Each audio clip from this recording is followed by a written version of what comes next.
میں صرف 103 دن اندر رہنے کے بعد باہر آیا تو اللہ تعالیٰ نے اس دعوت حق کو وہ عروج دیا جو شاید اگلے 30 سال تک پاسبل نہیں تھا، الحمدللہ۔ اور ہمارے مخالفین بھی جن سے ہم علمی اختلاف رکھتے ہیں وہ بھی ہمارے حق میں کھڑے ہوئے، چاہے وہ علماء کا طبقہ ہو، وکلاء کا ہو، صحافی ہو، اللہ کا شکر ہے۔ کل تک جو مجھے قادیانی کہتے تھے، یہود و نصارہ کا ایجنٹ کہتے تھے، اسٹیبلشمنٹ کا ٹاؤٹ کہتے تھے، آج وہ بھی کہہ رہے ہیں کہ نہیں جناب زیادتی ہوئی ہے، ریاست نے زیادتی کی ہے اور 295C لگ گئی۔ اچھا لوگ کہتے ہیں جناب یہ ساری ڈرامہ بازی ہو رہی ہے، اللہ نہ کرے کسی پہ 295C لگے بھائی، کوئی دنیا کا جج بیل نہیں لیتا اس کی، سپریم کورٹ سے پہلے بیل نہیں ہوتی، یہ پاکستان کی ہسٹری میں پہلی بیل ہے جو ٹرائل سے پہلے ہو گئی ہے۔ 103 دن کے اندر بندہ باہر آ گیا، ورنہ 3-4 سال تک تو بندہ باہر ہی نہیں آتا۔ ہاں جی، میرے ساتھ وہاں اڈیالہ کے اندر 8.5 سال 12 سال 13 سال لوگ اندر ہیں جعلی مقدمات میں، ہاں جعلی مقدمات کے اندر، کچھ ٹھیک بھی ہوں گے، کچھ جعلی مقدمات میں۔ تو یہ اللہ تعالیٰ کی کرم نوازی ہوئی ہے۔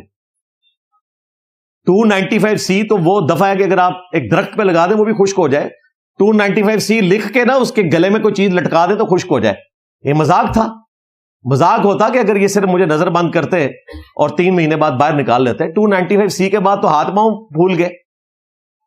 وہ لوگ جو اس وقت بڑی تسلیاں دیتے تھے، ہماری ریاست کے لوگ، ہمارے ٹیم ممبرز کو، فیملی ممبرز کو، جب معاملہ جو ہے وہ عدالتوں تک پہنچا انہوں نے کہا جی ہم کچھ نہیں کر سکتے، اب ہائی کورٹ کو تو ہم انفلوئنس نہیں کر سکتے۔ اور پھر ہائی کورٹ میں بھی اگر صداقت علی خان جیسا بندہ بیٹھا ہو، وہ تو کسی کو خاطر میں نہیں لانے والا بندہ، نیکسٹ چیف جسٹس بننے والے ہیں لاہور ہائی کورٹ کے، وہ انتہائی اپ رائٹ جج ہے۔ ان کا مکتبہ فکر میرے ساتھ میچ نہیں کرتا، لیکن پھر بھی اپ رائٹ بندہ ہے۔ اس کو کسی نے انفلوئنس کر کے میری بیل دلوانی تھی، کوئی سوچ بھی نہیں سکتا۔ تو یہ کہنا آسان ہے، جس پہ تکلیف گزر رہی ہوتی ہے اسے پتا ہوتا ہے۔ میں نے تو اپنی لائف کنکلوڈ کر لی تھی، میں نے اپنے آپ کو سیٹسفائی کر لیا تھا کہ میں اگر 10 سال بھی اب اندر ہوں، میں نے 48 ایئرس کی ایج میں الحمدللہ اتنا کام کر دیا ہے کہ اس میں مزید ویلیو ایڈیشن کی ضرورت نہیں ہے۔ مگر اللہ نے مجھے اگر موقع دیا 10-12 سال بعد تو، اور دیکھیں میں اندر تھا، باہر جتنے علماء بولتے تھے کس طرح اپنی مٹی پلید کروا رہے تھے، میری پرانی ویڈیو سے ایک ایک بات کا جواب، کیونکہ ان کی آنے والی کوئی چند بچی کھچی نسلوں نے بھی جو اعتراض اٹھانے ہیں، پرانوں کے تو میں نے ختم کر دیے، میں نے ان کی بھی جواب ریکارڈ کروا دیے۔ میں اس کے لیے آپ ہمارے میمز والے چینلز دیکھیں، ہمارے سٹوڈنٹس کے، وہ اپنی مرضی سے بناتے ہیں، کوئی میرے کہنے پہ نہیں بنا رہے ہوتے، اور میں ان میں سے کئی لوگوں کو جانتا بھی نہیں ہوں۔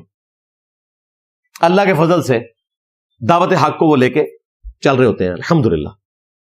تو مجھے آج یہ بات کہنے میں آر نہیں ہے کہ جس طرح اصحاب الکہف 300 سال بعد اٹھائے گئے، اتنی بڑی تبدیلی آ چکی تھی، اسی پیٹرن پہ ان 103 دنوں میں اتنی بڑی تبدیلی آ چکی ہے کہ وہ حقیقت جسے آج تم اندھیروں میں بھی کہنے سے ڈرتے ہو، ایک دن کے اجالوں میں کہی جائے گی، اور وہ ایمان جو تم نے گھر کی خلوتوں میں حاصل کیا، ایک دن سرعام ندا دی جائے گی، کیا میرے نبی سا ہے ہی کوئی نہیں، تیرے بابے تھے شے ہی کوئی نہیں۔ یہ دیکھ لیں، رجز ہمارا ہر طرف گونج رہا ہے الحمدللہ۔